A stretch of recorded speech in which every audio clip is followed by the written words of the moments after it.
Announcements బాధితులకు శుభవార్త. హైదరాబాద్ లో కన్సల్టేషన్ మరియు 3,500 రూపాయల colour Doppler test Avis hospitals లో ఉచితంగా పొందండి. నమస్తే రమ్మగారు. నమస్తే జయ. ఏదైనా తమాషా కథ చెప్తారా?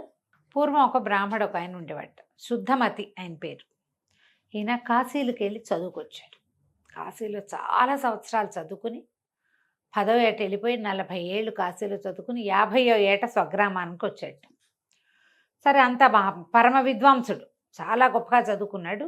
ఆయన దగ్గర బోళ్ళంతమంది శిష్యులు చేరారు. చుట్టుపక్కల వాళ్ళు ఎవరో ఆయనకు ఒక పిల్లనిచ్చి పెళ్లి చేశారు. ఆ కాలంలో ఇలాంటివి జరిగేవి. ఆ అమ్మాయికి 14 ఏళ్ళు 13 ఏళ్ల పిల్లనో చేశారు. పిల్ల పెద్దదయ్యాక కాపురాన్ని తెచ్చుకున్నారు. కానీ ఆయనకి తన పెద్దవాడు, ఈ పిల్ల చిన్నపిల్ల అని చాలా అనుమానంగా ఉండేది భార్య మీద. కొంతకాలం గడిచినా కూడా భార్య అంటే అనుమానం. ఆ అమ్మాయి ఏమో అందరితోటి చక్కగా నవ్వుతూ మాట్లాడేది. వాళ్ళ మంది శిష్యులు ఉండేవాళ్ళు వాకిట్లో చదువుకోవటానికి.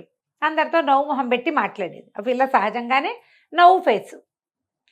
అయితే ఏమైంది, ఈయనకి చాలా కోపం వచ్చేసింది. ఒకనాడు ఎప్పుడో భార్య నవ్వుతోందని, ఏదో పిల్లలు అల్లరి మాటలు ఏవో కొంటి మాటలు మాట్లాడి ఏవో వస్తువులు పడేసి చేస్తుంటే ఆవిడ అందరితో పక్క నవ్వేసరికి నవ్వుతోందని ఓర్చుకోలేక భార్య మీద అనుమానంతో ఇల్లు విడిచి వెళ్ళిపోయాడు. పెళ్లి చేసుకున్నాడు అనవసరం, కానీ అనుమానస్తుడు వెళ్ళిపోయాడు. వెళ్ళిపోయేసరికల్లా ఈయన ఇల్లు విడిచి వెళ్ళిపోతుంటే ఆయన ఎక్కడికి వెళ్ళిపోతున్నాడో తెలియక 4 సీనియర్ శిష్యులు ఈయన వెనకాల పడ్డారు. ఆయన ఎక్కడెక్కడెక్కడికో నడిచి వెళ్ళిపోయాడు. వీళ్ళు కూడా ఆయన వెళ్ళిన మార్గం వెతుక్కుంటూ ఆయన వెనకాల పడిపోయారు. పోతే ఒక గ్రామం దగ్గర కలుసుకున్నారు. కలుసుకునేసరికల్లా, ఏమిట్రా, నేను నా పెళ్ళాం మీద అనుమానంతో వెళ్ళిపోతే మీరంతా నా వెంట పడ్డారు, పోపండి అన్నాడు. అనేసరికి వాళ్ళు అన్నారు, అయ్యో గురువుగారు, ఎంత మాట అండి, మహా ఇల్లాలు, ఆవిడ మీద అనుమానం ఏమిటండి? మేము ఆవిడతోటే ఉంటాం, మేము ఆవిడ గుణం కనిపెట్టమా? అసలు ఉంటుంది కాదండి, ఆవిడ చాలా మంచిది, ఉత్తమ ఇల్లాలు, తల్లి లాంటిది మాకు, మీరు ఇంత మాట అనుకోకండి, పదండి మనం వెనక్కి వెళ్ళిపోదాం. అసలు ఆవిడ పేరు మీద మీరు ఇట్లా అనటానికే వీల్లేదు. ఆవిడ ప్రవర్తన బాగుండకపోతే అందరు ఇంతమంది పిల్లలు ఆవిడతోటి ఎట్టా బాగుంటారండి అని బాగా నచ్చజెప్పారు. సరే, ఆయన ఏమనుకున్నాడు, సరే వెళ్ళిపోదాంలే, వెనక్కి వెళ్ళిపోదామని నిశ్చయించుకున్నాడు. విద్యార్థులు అంత గట్టిగా చెప్తుంటే ఏమంటాడు, సరేనన్నాడు. ఈ వెళ్ళి రాత్రంతా నడుచుకుంటూ వచ్చేసారు. ఎటగో నడిచారు. తిరిగి వెళ్ళడానికి అప్పుడు మార్గం చూసుకుంటే వాళ్ళు ఒక నగరం దాటి వెళ్ళాలి. ఈ నగరంలోకి ప్రవేశించారు. ప్రవేశిస్తే ఏమైంది, కొంత దూరం వెళ్ళేసరికి వీళ్ళకి కాళ్ళు పీకేస్తున్నాయి, ఎండకి చెమటలు పోసేస్తున్నాయి, ఏం చేయాలో తెలియక సంకలో దర్భాసనాలు ఉన్నాయి, దర్భలు పరుచుకుని రోడ్డు మీద కూర్చున్నారు. దానికి ముందుగా ఒక బావి ఉంది. ఆ బావిలోంచి నీళ్లు తోడి తెచ్చుకుంటున్న ఒక శ్రోత్రియ బ్రాహ్మణ స్త్రీ ఒక ఆవిడ, ఎవరండి మీరు అనేసరికల్లా, మేము బాటసార్లమమ్మా అన్నాడు. మీరేం బాటసార్లు అని 2 అడుగులేదు. అయితే పరదేశులమమ్మ అన్నాడు. మీరు పరదేశులు కాకేనాయనా, భలే చెప్పారు అని వెళ్ళిపోయింది. అదేంటి, మనం బాటసార్లు కాదు పరదేశులు కాదా అంటే మనం ఎవరం అని వీళ్ళు ఆలోచించారు. ఆవిడ బిందె ఇంట్లో నీళ్ళు పోసి వచ్చేసి మళ్ళీ బిందె పుచ్చుకొచ్చింది. అయితే అమ్మ, మేము మార్గస్థులం అన్నారు. అనేసరికి, మీరు మార్గస్థులు ఎటా అవుతారు, మీరు మార్గస్థులు కాదు అని మంచినీళ్ళకి వెళ్ళిపోయింది. అర్థం కాల. అంటే మనం బాటసార్లం కాదు, పరదేశులం కాదు, మార్గస్థులము కాదు, మనం ఎవరం, మనకు మూఢత్వం, మనకేం తెలియదని ఆవిడ మంచినీళ్ళు బిందె పుచ్చుకొని మళ్ళీ వస్తుంటే, మేము పరమ మూఢులమమ్మా అన్నారు. మీరు మూఢులు కాకే ఉన్నాయన్నా, మీరేం మూఢులు కాదు అని అనగానే వీళ్ళకి అనిపించింది, అయ్యో బాబోయ్, ఇంత చదువుకున్నాం, గురువుగారు మరీ పెద్ద గొప్ప చదువు ఉన్నది, మన గురువుగారికి తెలీదు, మనకి తెలీదు, ఈ అమ్మగారికి ఏదో చాలా బాగా తెలుసు, ఈవిడితోటి చదువేదన చదివించుకోవాలి, మేము ఎవరివో చెప్పమమ్మా అన్నారు. అనేసరికి ఆవిడది, బాబు పొద్దెక్కిపోయింది, మా ఇంటికి వచ్చి వంట చేసుకుని తినండి, చెబుతాను, మీరెవరో చెప్తాను అనగానే సరే వీళ్ళు ఏం చేశారు, అమ్మయ్య బతుకు జీవుడు అనుకున్న ఎండలో చెమటలు విసురుకుంటారు. ఎండగా ఉంది, పొద్దునపూట 10 గంటల వేళ ఎండ ఉండదు, మొహాలు మాడిపోతున్నాయి. సరే మా 5 లేచి సరే వాళ్ళ ఇంటికి వెళ్ళారు. ఆవిడ ఏం చేస్తుంది, ఇట్లా అతిథులు అవి వాళ్ళు వచ్చినప్పుడు వండుకోవడానికి వీళ్ళ వంటిల్ని అనుకుని ఇంకో పెద్ద వంటిల్లు బయట వాళ్ళు వండుకునేందుకు, ఈవిడ మడి ఆవిడది, వాళ్ళ మడి వాళ్ళది. పెరట్లో బావి చూపించింది. ఆయన అదిగో వంటిల్లు సామాన్లు అవి ఉన్నాయి, వంట చేసుకోండి అంది. ఈవిడ భర్త రాజుగారికి పురాణం చెప్పే పండితుడు, రోజు పురాణం చదువుతాడు. రాజుగారి పురాణాలు అవి వింటారు పొద్దుటి పూట. పరమ అనుమానం వాడు. భార్య అంటే చిన్న అనుమానం కాదు ఆయనకి. వీళ్ళకి ఏం చెప్పింది, అయ్యా మా ఆయన అంత మంచివాడు కాదండి, మీరు చకచక బాగా పొద్దెక్కేసరికల్లా వంట అది కానిచ్చుకుని భోజనాలు చేసి వాకిట్లో కూర్చోండి, అంటే సరేనన్నారు. కానీ వీళ్ళు అవి ఇవి గీతాపారాయణం చేశారు, సంధ్యావందనాలు చేసుకున్నారు, ఏమిటో మాట్లాడుకున్నారు, ఏదో పని చేశారు, వండారు. ఎప్పటికీ వీళ్ళ వంటవల.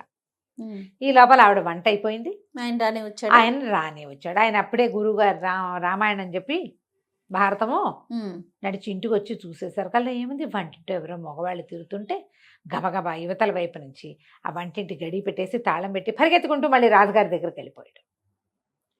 అయ్యా, నా భార్య మంచిది కాదు, దుష్టురాలు, ఆ పిల్లని శిక్షించండి అని నేను ఎన్నిసార్లు చెప్పాను మీకు, మీరు సాక్ష్యం లేదు అట్లా చేయకూడదన్నారు, సాక్ష్యం తెచ్చా. వంటింటో 5 బ్రాహ్మణులు దాచింది మా ఆవిడ. ఈయన అంకే చెప్పాడు. మరి చూడండి కావాలంటే. రాజుగారు కంగారు పడ్డారు. ఇదే మాట, పదండి చూద్దామన్నారు. రాజుగారు, పండితుడు, ఇద్దరు పురాణ ప్రవచనకర్త, ఇద్దరు కలిసి వచ్చారు. వచ్చేసరికల్లా ఈవిడ దండం పెట్టింది, తలుపు తీశారు. తలుపు తీసి చూస్తే ఏముంది, విభూతి పిడికట్లు పెట్టుకుని బ్రహ్మాండంగా గోచీలు పెట్టుకుని వంట వండుకుంటున్న బ్రాహ్మణులు కనపడ్డారు. ఈయన బెక్కర్ నిర్కాంతిపోయాడు. ఎవరో ఏమిటో అనుకుంటే వీళ్ళు విభూతి కట్లు పెట్టుకున్నారు శుభ్రంగా, ఏమిటో మంత్రాలు చదువుకుంటూ అన్నం వండుకుంటుంటే వాళ్ళని ఏమనాలో తెలియలే. ఎవరండి మీరు అని అడిగాడు. అదే బాబు, తెలియక ఈవిడ వెనకాల వచ్చాము అన్నాడు శుద్ధమతి గారు. ఏమిటండి అన్నాడు. రాజుగారికి అర్థం కాల. అవునండి, మేము ఎక్కడి నుంచో వచ్చాము, మా ఊరు వెళ్ళబోతున్నాము, అక్కడ కూర్చున్నాము, కూర్చుంటే మేము మార్గస్థలం అంటే మీరు మార్గస్థులు కాదంటుంది, పరదేశులం అంటే పరదేశులు కాదంటుంది, బాటసారులు అంటే బాటసారులు కాదంటుంది, యాత్రికులు ఉన్నారు, బాటసారులు యాత్రికులు ఏది కాదంది, మూఢులం అంటే మూఢులం కూడా కాదంటోంది. అందుకని ఆవిడ పండితురాలు ఏదో మాట చెప్తుంది కదా, ఈ లోపల ఎండను బడి వచ్చామని అన్నం వండుకుని తినమంటే అన్నం వండుకుంటున్నామండి అన్నాడు. అనగానే రాజుకి ఈ పండితుడు చెప్పిన మాట ఇక్కడ వర్కౌట్ కావట్లా, ఇదేదో ఇంకో వేరే వ్యవహారం ఉంది. అక్కడి నుంచి బ్రాహ్మణ ఆవిడని పిలిచాడు, దండం పెట్టాడమ్మా, పిల్లని మార్గస్థులు కాదని ఎందుకన్నావమ్మా?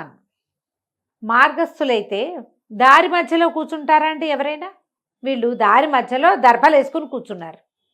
మార్గంలో నడిచిపోయే వాళ్ళు నడిచిపోతారు, దారిలో కూర్చున్న వాళ్ళని మార్గస్థులని ఎలా అంటాం? పాయింట్. నువ్వు పరదేశులు కాదని అన్నావేంటమ్మా, వీళ్ళది ఊరు కాదు కదా అని. పరదేశి అయితే పరదేశికి మన భాష ఎట్లా వస్తుందండి? వాళ్ళు మన భాషే మాట్లాడుతున్నారు కాదు, మన భాషే మాట్లాడుతున్నప్పుడు వాళ్ళని పరాయి దేశం వాళ్ళని ఎట్లా అనుకుంటాం? వాళ్ళు పరదేశులు కాదు, మన దేశం వాళ్ళే, ఇక్కడే ఏదో ప్రాంతం, దగ్గర ప్రాంతం వాళ్ళే. పాయింట్ ఇది కూడా. మరి యాత్రికులు అన్నారు వాళ్ళు, అంతే కదా, అక్కడ ఎక్కడి నుంచో వస్తున్నామని చెప్పారు. అంటే అట్లా ఎట్లా అవుతారండి వాళ్ళు? అనుకోండి పోనీ అట్లాగే, ఎక్కడ బస చేయాలో అక్కడ బస చేస్తారు, దారి మధ్యలో కూర్చుంటారా? యాత్రలు చేసే వాళ్ళకి ఎలాంటి ఐడియాలు ఉంటాయి? అంతేగా, ఎక్కడ సత్రాలు ఉన్నాయి ఏంటనేది తెలుస్తుంది, చూసుకుని వెళ్తారు. ఇది కూడా పాయింట్.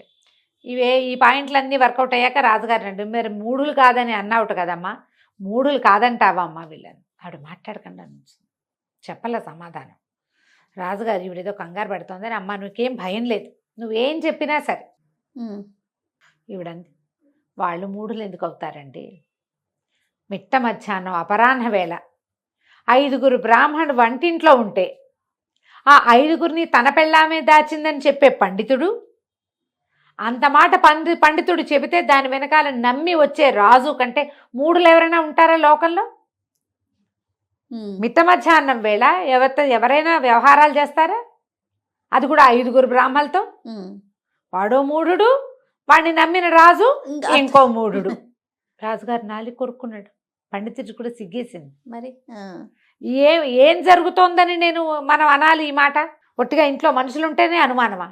రాజుగారు మాట తగ్గించుకుని ఏం మాట్లాడాలో తెలియపోతే అప్పుడు శుద్ధమతి చెప్పాడు, అయ్యా మగవాడి బుద్ధి అండి ఇది, నేను కూడా ఈ పొరపాటుతోటే, నా భార్య విద్యార్థులందరితోటి స్నేహంగా ఆపేక్షగా ఉంది, అది ఓర్చుకోలేకే వచ్చేసాను, నా వెంటబడి నా శిష్యులు వచ్చారు, ఇక్కడ ఇది కనపడుతోంది, భార్య కళ్ళగా నవ్వుతూ ఉంటే తన కోసం నవ్వాలి తప్పిస్తే ఇతరుల కోసం నవ్వకూడదంటే వాళ్ళు బతికుండకూడదని అనుకుంటాం మేము, అదే తప్పు, నేను కూడా ఆ తప్పే చేశానండి అంటే రాజు కాస్త తీర్పు చెప్పి ఇట్లాంటి పనులు చేయకూడదని, భార్యల్ని సజావుగా చూసుకోవాలని చెప్పి ఆ వచ్చిన పై ఊరు నుంచి వచ్చిన శుద్ధమతికి ఏమో ఏదో కాస్త 100 వరహాలు బహుమతి ఇచ్చి, పాఠశాల బాగా జరుపుకోండి గురుగారు, మీ భార్యని అనుమానించకండి అని చెప్పి పంపించాడు. ఈ పురాణ పండితుడు కూడా ఇంత ఉత్తమరాలు, సమర్థురాలు, తెలివి కలిది నాయన, ఈవిడతో జాగ్రత్తగా ఉండు, చివరికి రాజును మూఢుని చేసే ప్రయత్నం చేసావు నువ్వని ఆ, ఆయన కూడా నచ్చజెప్పి రాజుగారు వెళ్ళిపోయాడు. కథ కంచికి మనం ఇంటికి. మంచి నీతున్న కథ అండి. అనుమానం, అనుమానం.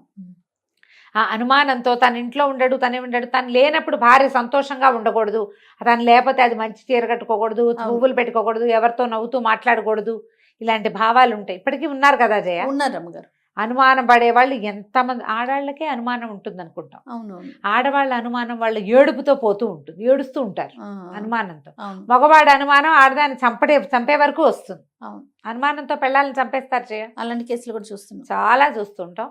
అనుమానం పిశాచం లాంటిది, Yes. దాన్ని పట్టించుకోకూడదు. దాని మీదకి ఎక్కించుకున్నాం అంటే దిగదు చచ్చి. అంతే. రైట్ అమ్మగారు. నమస్తే. నమస్తే జయ.